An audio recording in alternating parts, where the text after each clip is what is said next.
ഇതുവരെ നിന്നോടു പരിഭവം മാത്രമേ പറഞ്ഞുള്ളൂ, എന്റെ പരിതാപം മാത്രമേ പറഞ്ഞുള്ളൂ.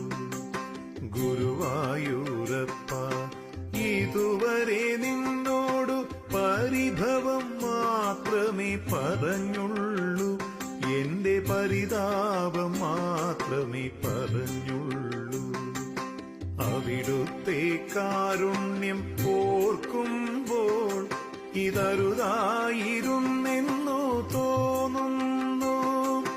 അപരാധം കണ്ണ പൊറുത്താലും എന്റെ